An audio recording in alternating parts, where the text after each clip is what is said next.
बाजूंनी अनेक परकीय आपल्यावर आक्रमण करतात. आपल्या जनतेला, आपल्या रयतेला गुलामगिरीच्या बंधनात जखडून ठेवत आहेत.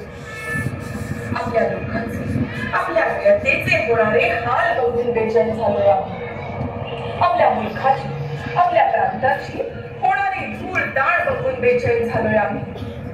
या नीच परकीयांच्या अत्याचाराला बळी पडलेल्या अनेक आया बापड्यांचे गहिवर, त्यांचे हंबरडे ऐकून बेचैन झालोय आम्ही. शिब्बा,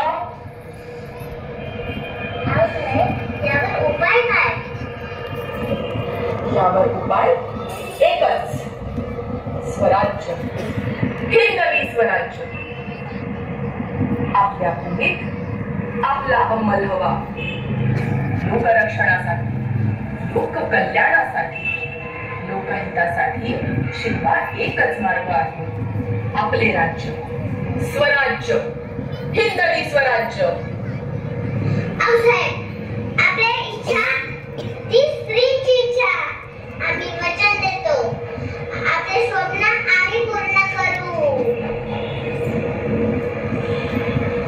शाबास शिल्पा, आम्हास हीच अपेक्षा होती.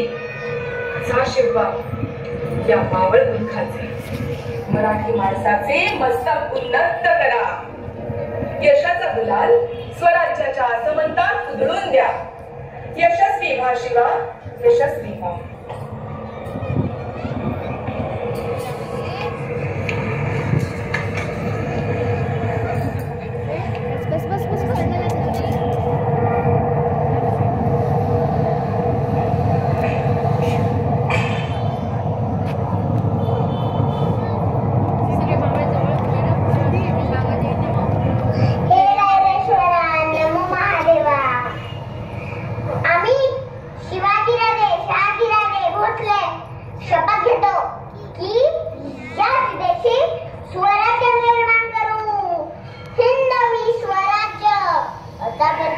गुलामगिरी नको, आता फक्त स्वराज्य, हिंदवी स्वराज्य जगायचा